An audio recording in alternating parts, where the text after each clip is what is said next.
제가 얼마 전에 나긋나긋을 촬영을 했거든요. 되게 많은 분들이 봐주시고 좋아해 주셨는데 거기 댓글이 하나가 달렸어요. 너나이님이 부동산 얘기 말고 다른 투자 얘기 할 때 도움이 많이 된다. 그래가지고 제가 새롭게 한번 준비를 해봤습니다. 월부와 함께 있는 경제 재테크 5대 이슈입니다. 일주일에 한 번씩 촬영을 할 거고요. 부동산, 주식, 그 다음에 뭐 거시경제라든가 여러 가지 재테크 관련된 그런 기사들 중에 그 주에 가장 사람들이 관심이 많고 궁금해하시는 기사들을 제가 뽑아가지고 가볍게 제 생각을 더해가지고 여러분들한테 전달해드리는 시간을 가질 거고요. 여러분들이 평상시에 많이 바쁘시잖아요. 그럴 때 이 콘텐츠만 보셔도 지난 일주일 동안 있었던 어떤 주요 경제 이슈들을 여러분들이 캐치업할 수 있게 해드리는 목적으로 콘텐츠를 제작을 해보려고 하니까 앞으로 많은 시청을 부탁드리겠습니다. 시작을 해보겠습니다. 다주택 대출 연장 차단, 12,000 가구 매물출의 압박, 부동산 금융과 절연한다, 다주택자들의 대출 연장을 금지한다, 이 내용이었어요. 간략하게 내용을 말씀을 드리면 그 다주택자분들 중에 본인이 거주하고 있는 집 말고 다른 집 있잖아요. 그 집을 담보대출을 받으신 분들이 있어요. 담보대출 만기가 있잖아요. 만기가 됐을 때 그 만기 대출을 연장해 주거든요. 은행 가가지고 저 대출 조금 더 오랫동안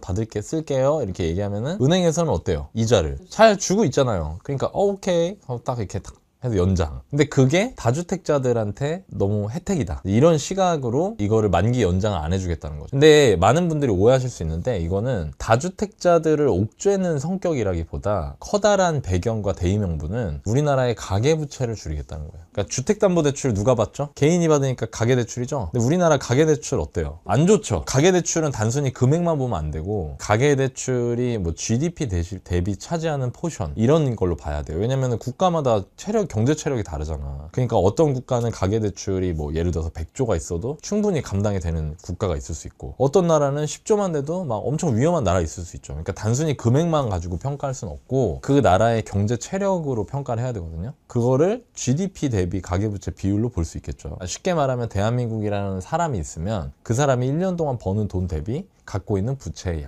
양인 거죠. 뭐 소득 대비 부채 비율? 약간 이런 느낌이랄까? 근데 그거에 우리나라 높아. 가계부채가. 가계부채 문제에 대해서는 대부분 공감대가 서려 있죠. 그럼 가계부채라는 게 자본주의 국가에서 부채가 증가하지 않을 수는 없는데 그 속도는 조절을 해야 되는 게 맞고요. 그 속도를 조절하기 위해서 봤더니 다주택자들이 주택담보대출을 이렇게 쓰고 있어? 이건 안 되지. 이렇게 된 거죠. 만기 연장을 불허한다는 거는 내가 이 집에 주택담보대출을 뭐 10년 전에 일으켰다. 그리고 그 집을 임대를 줬다. 그럼 그 담보대출이 남아있잖아요. 그리고 옛날 같은 경우에는 지금은 원금 균등 상환이나 원리금 균등 상환이나 이런 식으로만 담보대출 받을 수 있는데 과거에는 담보 기간 동안에는 이자만 내고 만기의 원금을 한 번에 상환하는 만기 일시 상환 같은 게 있었어요. 제가 투자 시작할 때도 있었어요. 그런 대출을 받아서 예를 들어서 월세를 주고 있다. 그럼 예를 들어 집값이 뭐 7억인데 그 중에 3억을 대출을 받고 1억에 얼마 이런 식으로. 그러면 담보대출 3억에 대한 담보대출 이자만 내죠. 근데 월세를 받죠. 그럼 월세에서 이자 빼면 어떻게 돼요? 마진이 남죠.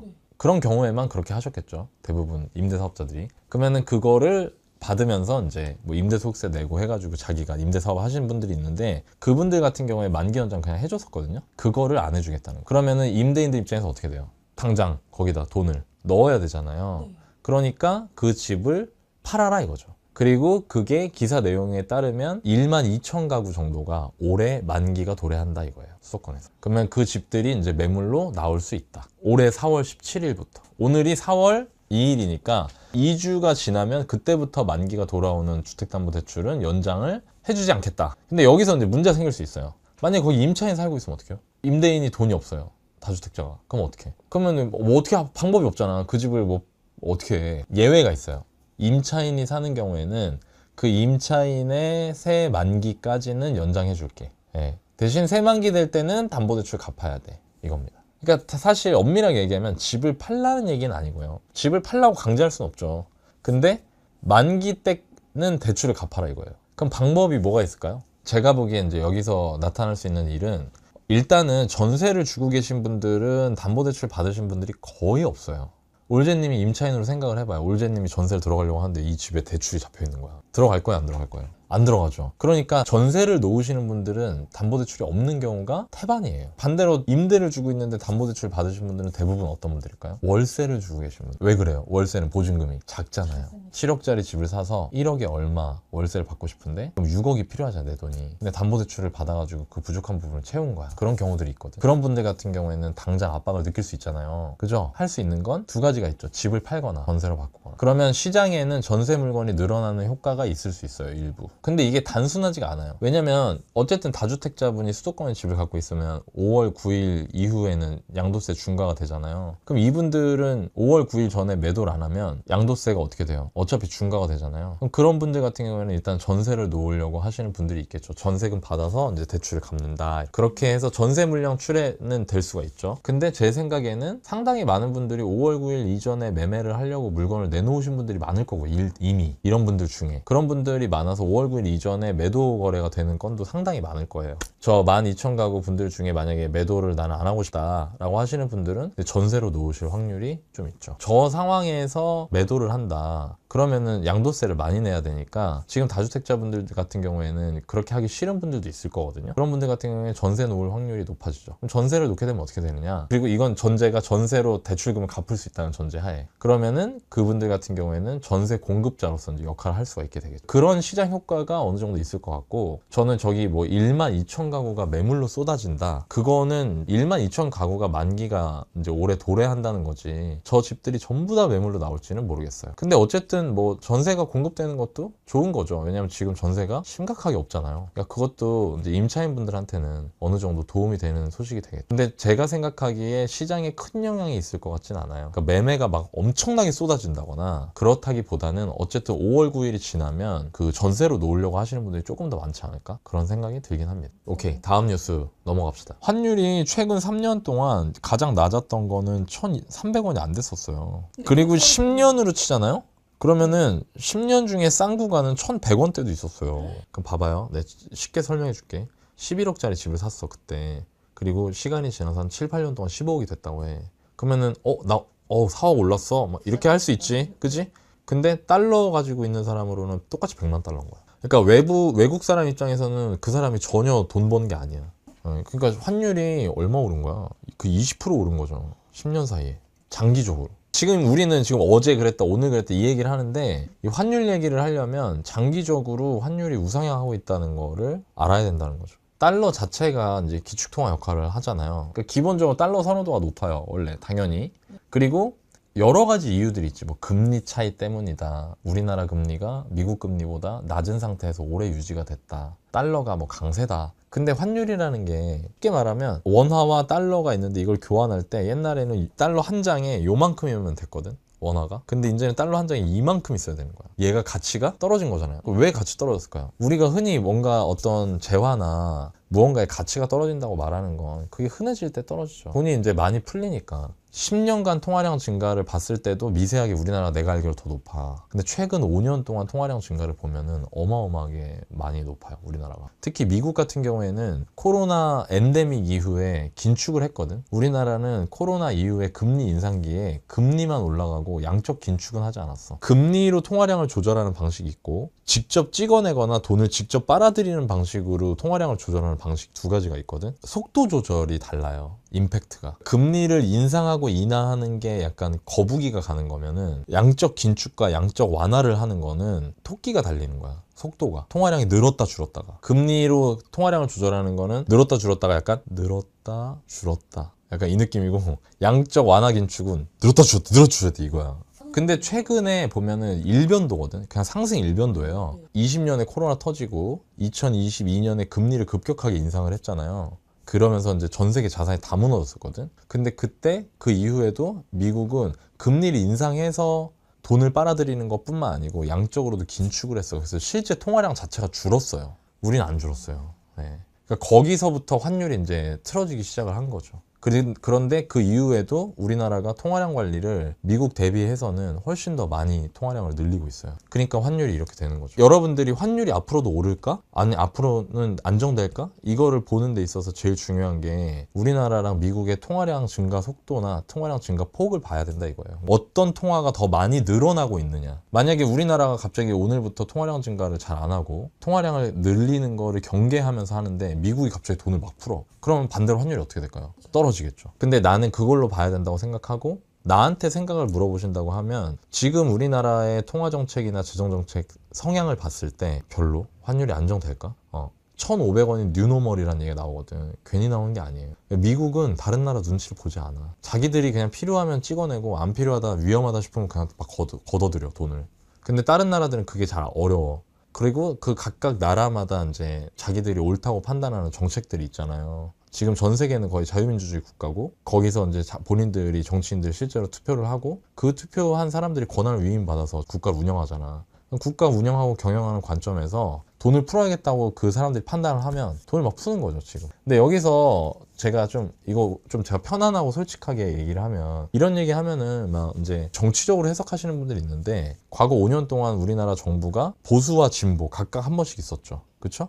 보수나 진보나 돈 푸는 건 비슷해요. 그리고 재밌는 거는 트럼프 대통령도 돈을 엄청 풀고 싶어 하죠. 어떤 그런 정치적인 프레임으로 보기보다는 그냥 있는 그대로의 사실을 보려고 노력하시는 게 좋고 통화량이 과연 우리나라 원화 통화량이 앞으로 어떤 속도로 늘어나는지를 보시면 여러분들이 아마 이 환율과 관련해서 일을 하시거나 하다못해 여행을 가더라도 환전 언제 해야 될까 이런 거에 좀 도움이 될 것 같아요. 그래서 환율이 오른다는 건 뭐냐면 원화 자산만 가지고 있는 사람은 글로벌리 봤을 때 가난해지고 있다는 거죠. 그래서 여러분들이 환율이나 이런 거에 대해서 어느 정도 관심을 가지실 필요가 있고 자기 포트폴리오의 일정 부분은 달러 자산을 채워야 되나? 라는 고민을 각자의 상황에 맞게 하실 필요가 있죠. 다음 뉴스 한번 볼까요? 코스닥도 매수 사이드카 종전 기대감에 6%대 급등. 이거 어제 기사죠. 그리고 그저께는 한 달 만에 6,300에서 5,000, 이거 5,000 가까이 빠졌거든요. 5,000 무너진 애 만에 이랬어요. 전쟁 터보컨트. 자, 이게 그저께예요. 이때는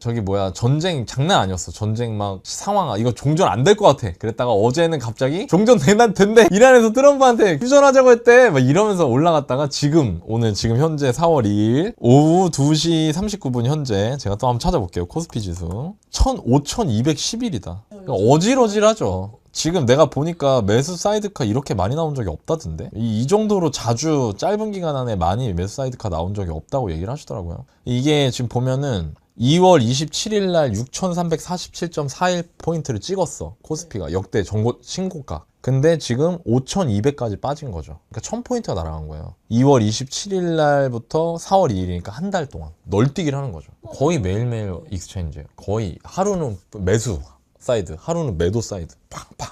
근데 이게 힘들지. 근데 이게 여러 가지 이유가 있어. 그 중에 대표적인 게 그저께 나왔던 이 터보컨트 이런 거. 이게 일단 이걸 이해해야 되는데 왜 코스피가 2025년 4월에 지수가 2,600 이랬거든요. 근데 지금 5,200이니까 2배가 넘게 오른 거죠. 지수로. 그러니까 어마어마하게 오른 거예요. 왜냐면 코스피 지수가 2배가 오른 역사가 그렇게 자주 있는 일이 아니에요. 그러면 가장 첫 번째는 내가 보기에는 실적 개선이에요. 코스피 안에서 비중이 작은 회사가 실적 개선되면 지수가 이렇게 오를 수 있을까요? 삼성전자, 하이닉스가 끌어올린 거죠. 왜 그랬냐? 일단 이유가 뭘까? 삼성전자랑 하이닉스가 하는 업종이 뭐예요? 반도체죠. 삼성전자는 반도체만 하진 않죠. 그냥 일반 제조 전자제품들도 많이 하죠. 뭐 스마트폰이라든가 가전제품이라든가. 근데 반도체가 가장 핵심이죠. 하이닉스는 온리 반도체지. 근데 이 회사들의 강점이 뭐냐면 메모리 반도체거든요. 그러니까 반도체도 그냥 반도체가 아니야. 여러 개가 있어. TSMC는 반도체를 제조하는 공정을 잘하는 회사고, 예를 들면 엔비디아는 GPU라는 걸 만드는 회사야. GPU 설계하는 회사예요. 쉽게 표현하면. 그리고 삼성전자는 D램이에요. 근데 그게 메모리 반도체. 메모리 반도체가 뭐냐면 저장 기능을 담당하는 반도체거든요. 그리고 하이닉스는 옛날에는 D램 하나로 했는데 점점점 데이터가 어떻게 돼요? 많이 필요하잖아요. 그러니까 이 D램을 쌓아 올려야 돼요. 이렇게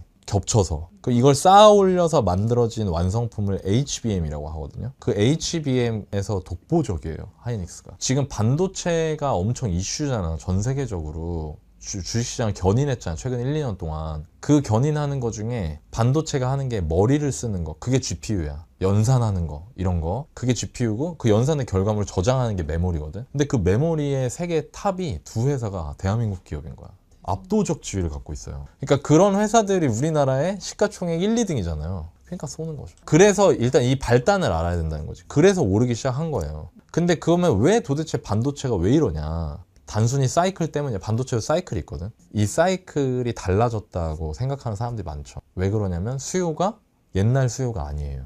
왜 옛날 수요가 아닐까요? 올제님 일할 때 챗GPT나 클로드나 제미나이 써요? 많이 쓰죠. 검색 한번, 옛날에는 어떻게 일했어요? 네이버나 구글에서 뭐 했어요? 검색했죠? 검색했을 때 처리되는 정보 처리랑 양이랑 챗GPT나 제미나이나 클로드를 썼을 때 정보 처리되는 양이랑 뭐가 많은 것 같아요. 그러니까 이제는 어떻게 되냐면 그 정보를 처리하는데 GPU가 역할을 하는 거고 그 처리된 정보들이 어떻게 돼야 돼요? 저장이 돼야겠죠. 그러니까 수요 자체가 늘어났다는 얘기야. 가격이 오르면 공급자가 늘어나고 공급자가 늘어나면 공급량이 늘어나고 공급량이 늘어나면은 수요를 압도하면서 다시 사이클상 가격이 떨어지고 실적이 안 좋아지고 주가가 떨어진다. 이게 기존 반도체 회사들의 그런 주가 사이클이었거든. 근데 지금 그게 약간 아닌 거지. 그러면서 어마어마하게 오른 거죠. 안 오를 때는 관심 없던 사람들이 오르니까 어떻게 돼요? 관심을 많이 갖. 그러면서 또 개인들이 엄청나게 매수를 하기 시작하고 기관들도 투자하고 외국인들은 우리나라 주식시장을 꾸준히 장기 투자하는 관점으로 보기보다 특히 기관 투자자나 외국인 투자자들은 그런 특성을 갖고 있어. 왜냐면 그 사람들이 예를 들어 투자 회사예요. 개인 투자자는 장기 투자하기 좋아요, 안 좋아요? 좋죠. 알고 있어요. 왜냐면 주가가 떨어진다고 해서 누가 뭐라고 하는 사람이 없잖아. 내 돈 갖고 내가 하니까. 근데 기관 투자자나 외국인 투자자들은 그 사람들이 누군가로부터 돈을 위탁을 받아서 투자하는 경우가 많아. 흔히 말하는 뭐 무슨 자산 운용 이런 데 있잖아. 근데 그런 데는 어때요? 단기 실적의 압박이 크단 말이에요. 그런 특징을 갖고 있어요. 그리고 또 하나가 환율이죠. 좀 전에 다뤘던. 우리나라 코스피 2000대일 때 예를 들어서 외국인들이 삼성전자 샀다고 쳐. 하이닉스나. 그 사람들은 또 투자 자기들만의 기준이나 요령이 있으니까 이거 AI 보니까 반도체 수요 장난 아닐 것 같아. 근데 이 반도체 누가 제일 잘해?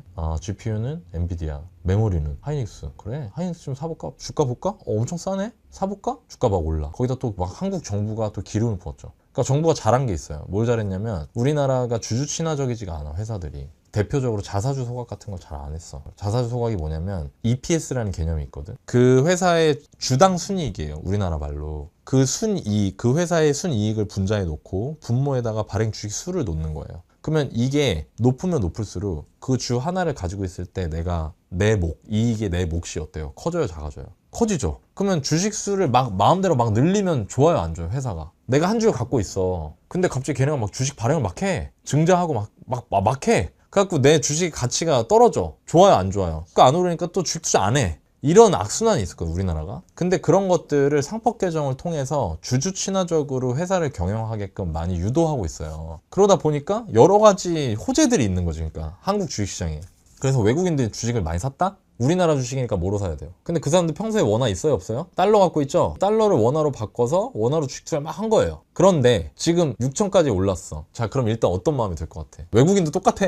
근데 주식이 더 6,300 뚫었다가 갑자기 5천으로 내려왔다 올라왔다 막 이러면서 주가가 불안해. 근데 환율은 올라. 자, 그럼 무슨 생각이 들어요? 1달러에 1,400원일 때 바꿔서 샀어. 근데 1달러에 1,500원이 된 거야. 그 사람 앉은 자리에서 돈 까먹었죠. 근데 주가도 막 이제 더 이상 안 오르고 막 불안하게. 자, 그러면 외국인들이 어떻게 할까요? 개인 투자자라면 나는 그래도 하이닉스 믿어. 기관들, 외국인들은 그게 어렵다는 거야. 외국인들이 달러가 안 좋으니까 막 던진 거야. 근데 그거를 우리나라 개인 투자자들 중에 이제 많이 받으면서 주가 떨어지면은 또 받아주고 올라오면은 올랐다가 떨어졌다 막 이렇게 되는 거죠. 그러면서 지금 장세가 온 거예요. 그걸 이해를 해야 돼. 그리고 최근에 저 6,300에서 5,000 빠지고 그저께는 근데 얼마나 예민한 시장이냐면 지금 저 터보컨트라는 게 뭐냐면 구글에서 발표한 알고리즘이거든요. 저게 뭐냐면 데이터를 압축을 해서 처리해야 되는 데이터 양을 줄이고 데이터 양을 줄이게 되면 예를 들어서 데이터 양이 줄잖아.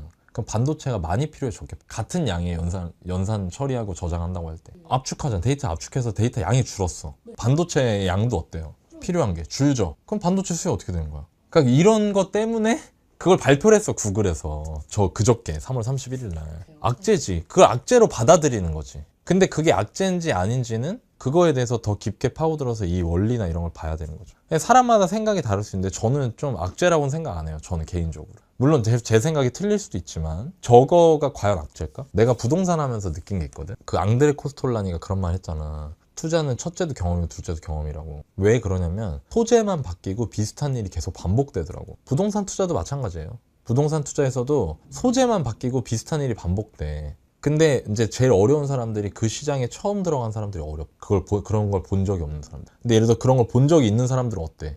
이거 내가 봤던 거잖아.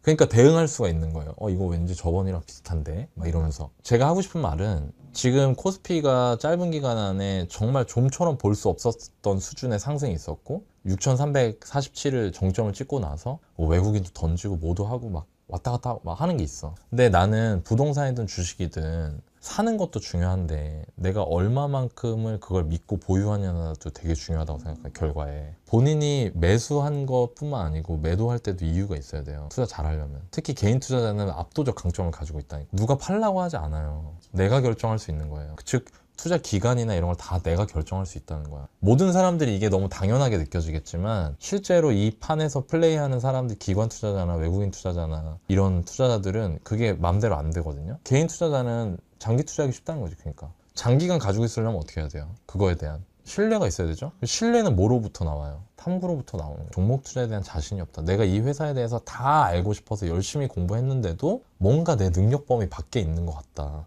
내가 못 보는 게 있을 것 같다. 개별 종목 투자하지 마시고 산업이나 국가를 사는 거야. 그 국가에 대해서 믿을 수 있는 거는 조금 더 있잖아. 산업에 대해서는 좀 더 어렵잖아. 그렇게 투자하는 것도 나는 괜찮다고 생각해. 네. 3월 30일 기사 골드만삭스 비트코인 저점에 근접했다. 3개월후 반등 가능성. 제가 일단 이따 얘기하긴 할 건데 일단 저런 건 그냥 무시하시면 돼요. 너나이님 골드만삭스 무시하세요? 네, 저런 건 무시해요. 저거 어떻게 맞춰요? 골드만삭스가 저거 맞출 수 있으면 골드만삭스 회사 하나밖에 없어요. 다른 회사 다 못 이겨요. 골드만삭스. 미래에서 오는데 어떻게 이기니? 중동 리스크의 비트코인 휘청 1억 원 선 위협. 저 얘기는 이틀에 한 번씩 나오더라. 이틀에 한 번씩. 중동에서 분위기 안 좋아지면 휘청한다. 분위기 좋아지면은 반등한다. 계속 그 얘기 나오더라고. 일단 이것도 봐봐. 가격만 보는 거죠. 지금인가? 지금 들어가야 되나? 저점 근접 3개월 후 반등 가서 저런 거 보면은 예를 들어서 물려있는 사람이면 너무 기분이 좋을 거고 투자를 할까 말까 고민하는 사람은 들어가야 되나? 말아야 되나? 이런 생각 할 거고 그렇잖아요. 근데 그 전에 해야 될 게 뭔 거예요? 알아야죠. 그게 안 되면 어려운 거예요. 비트코인을 자산으로서 신뢰하겠다. 나는 자산으로서 비트코인을 신뢰하고 있다. 라는 사람이 있고 저거는 쓰레기야. 저건 튤립이야. 라고 말하는 사람이 있어요. 그렇죠? 근데 지금까지는 누구 말이 맞았어요? 지금까지는 자산으로서 인정했던 사람들이 맞았죠. 상승장에는 비트코인을 자산으로 인정하는 사람들이 많이 늘어나요. 근데 지금 어떨까요? 댓글창 장난 아니에요. 그런 거 보면 아마 여기도 본인들 주장을 다시는 분들이 있을 수 있어요. 비트코인이 무슨 자산입니까, 노나이님? 저는 주장한 적 없습니다. 소개를 하는 거지. 그럼 노나이님 자산 아니라고 보는 거예요? 저는 그렇게 말한 적은 없습니다. 어쨌든 비트코인이 지금까지는 자산으로 인정을 받았단 말이야. 그럼 그 이유들이 있을 거 아니에요. 그 이유 중에 되게 커다란 게 안정성이에요. 저게 갖고 있는 보안에서의 안정. 근데 그걸 논하려면 이게 중앙화되어 있지 않은 자산인 것부터 설명해야 돼요. 근데 너무 복잡하고 어려워요. 그거는. 그래서 그냥 간단하게 얘기하면 디지털 자산이니까 디지털 자산으로서 사람들이 믿고 쓸 수 있어야 자산으로서의 지위를 유지하겠죠. 만약에 누군가가 비트코인을 믿고 쓰지 못하겠다. 그리고 그거에 대해서 지구상에 살고 있는 지구인들이 전반적으로 다 공감을 한다. 그러면 저 비트코인의 가격은 제로가 되는 거예요. 예를 들어서 지금 모래를 자산이라고 인정하는 사람이 있어요. 근데 금이랑 모래랑 사실상 다를 게 뭐가 있어요? 없어요, 사실. 근데 금이라는 거는 수천 년 동안 인류 역사상 자산으로 인식하는 게 DNA에 박혀 있어요, 사람들. 금은 자산이야. 금은 귀한 거야. 그러면 그 귀한 특성도 이유가 있어야 되거든. 근데 비트코인이 그런 이유, 비트코인의 자산을 봤던 여러 가지 이유 중에 하나가 블록체인 기술이라는 거에 의해서 얘가 보안이 된다라는 거예요. 그러니까 내 소유를 증명할 수 있고 누군가의 공인이나 인증이 없더라도 알고리즘에 의해서 이거 내 거야. 맞아. 그러면 상대방도 신뢰해 그걸. 거기 찍혀있는 이게 걔 거인 걸. 그래 네 거 맞아. 다른 애도 얘 거 맞네. 이렇게 되면은 그 안에서 뭐가 생겨요? 거래상에 신뢰가 생기죠. 그거를 가능하게 해주는 기술이 블록체인이야. 그 블록체인이 가지는 안정성이라는 게 외부에서 해킹을 하려면 어마어마한 비용과 에너지가 들어. 불가능한 건 아니야, 이론적으로. 근데 가능은 해. 그게 유인이 없어. 그걸 해킹해갖고 얻는 것보다 해킹하는 과정에서 써야 되는 비용과 그게 너무너무 커. 그렇게 설계가 돼 있어, 저게. 근데 양자 컴퓨터가 그 해킹하는 데 들어가는 비용과 효율을 압도적인 기능으로 떨어뜨린다는 얘기예요. 그리고 성공 확률도 높인다는 거야. 그래서 실제로 그렇게 주장하는 사람들이 있어요. 양자 컴퓨터가 나오면 비트코인을 해킹할 수 있다. 그리고 내가 저 기사 대충 찾아보니까 확률이 44%까지 올라간다 라고 얘기했어. 근데 그걸 누가 얘기했냐면 그걸 구글이 얘기한 거야. 그러니까 이 양자 컴퓨터가 나와서 양자 컴퓨터가 비트코인 해킹할 수 있고 그 성공 확률이 44%에 이른다 라고 발표를 했어요. 그럼 비트코인의 기본적 본질적 가치를 어떻게 하는 거예요? 훼손할 수 있는 거죠. 그 말이 사실이라면. 아직까지 사람들 그거 믿지 않는 거죠. 아직까지. 근데 이럴 때에도 마찬가지로 어떻게 해야 되냐면 양자 컴퓨터 뭔지, 양자 컴퓨터가 진짜 비트코인 해킹을 할 수 있는지, 비트코인은 그러면은 이 양자 컴퓨터 해킹으로부터 자기의 그 가치를 지킬 수 있을 만한 대응 방안을 갖고 있는지. 비트코인은 내가 알기로는 지금도 계속해서 알고리즘에 이런 거에 디벨롭을 하는 걸로 알고 있거든. 그러니까 그런 거에 대해서 대응해야 된다, 준비해야 된다 이런 말 하는 사람들도 있어. 비트코인 맥시멀리스트나 비트코인을 옹호하는 사람들 중에는. 그게 또 준비가 되면은 이거 봐, 양자 컴퓨터를 못 뚫잖아 이렇게 되거나 앞으로도 이런 얘기가 많이 있을 것 같아. 그래서 중요한 거는 이런 일이 있을 때 저게 뭔지를 한번 찾아보면 좋다. 좀 자세히 연구해보면 좋다. 더군다나 내가 비트코인을 갖고 있는 사람이다 라고 하면 저런 거 모르면 저런 뉴스 나올 때마다 어떠겠어요? 스트레스 받죠. 그러니까 이 기회에 그냥 팔아야 되나 말아야 되나 이 생각만 하지 말고 한번 본인의 지적 호기심을 발동을 해서 찾아보시면 어떨까 그런 생각이 들고요. 저거가 실제로 양자 컴퓨터가 비트코인을 해킹할 수 있을지 없을지에 대해서는 두고 봐야 되는 단계라고 생각하고요. 개인적으로는. 그리고 한번 생각을 해봐. 은행망 해킹하는 게 쉽겠어? 비트코인 해킹하는 게 쉽겠어? 잘 모르겠지. 은행망이 쉽죠. 일반 컴퓨터 해킹하는 거는. 쉽게 말해서 비트코인 발행량이 늘어나고 비트코인을 가지고 있는 사람이 늘어나면 늘어날수록 그걸 뚫고 들어가기가 어려워. 왜냐면 비트코인은 거래의 진위 여부를 거기 참여한 사람들이 다 인정하게끔 되어 있는 시스템이거든. 근데 그거를 뚫으려면 반대로 너랑 나랑만 있을 때는 예를 들어서 어떤 사람이 올제님을 싹 꼬셔가지고 야 저거 너 나이 거 아니라고 얘기해. 알았지? 왜? 아니라고 얘기해. 그럼 제 거 뺏어가지고 우리 둘이 나눠 갖자 하면 매수될 수 있어. 근데 여기 만약 예를 들어서 참여하는 사람이 수천만 명, 수백만 명이 됐어. 그게 가능할까요? 쉽지 않지. 그런 네트워크 효과를 갖게끔 사토시 나카모토가 비트코인을 설계해 놨거든. 그러니까 되게 어려워. 중요한 거는 그 기사들을 내가 얼마나 기준을 갖고 해석할 수 있는가가 중요한 것 같고, 오늘 콘텐츠가 그런 거 좀 재미도 있으셨으면 좋겠고, 이거 너나이님 이거 콘텐츠 진짜 나 바쁠 때 이것만 봐도 되겠는데? 약간 이 느낌이 들었으면 좋겠고, 그리고 또 하나는 이게 단순히 기사를 해설하는 개념이 아니라 제가 그래도 나름 10년 이상 투자를 한 사람이고 부동산을 주력으로 시작했지만 제가 부동산만 가지고 있을 수는 없으니까 주식 투자나 다른 투자로 배분을 하지 않았겠어요? 그동안. 예, 그러면서 저도 이제 나름대로 열심히 공부했고 제 자산이니까. 그래서 저는 이런 걸 좋아해요. 기본적으로. 이런 거 공부하는 걸. 그러면서 제가 얻었던 경험들을 나눠드리는 시간이 될 수 있어서 좀 좋을 것 같아요. 오늘 방송이 여러분 재밌으셨으면은 좀 좋아요도 많이 눌러주시고 좀 공유도 해주시고, 예? 야 이거 한번 봐라. 이거 보면은 그래도 일주일 동안 뉴스 안 봐도 요 정도는 딱 따라갈 수 있다. 그렇게 해서 공유도 해주시고 그 반응이 좋으면 제가 꾸준히 한번 해보도록 하겠습니다. 오늘 여기까지. 뿅!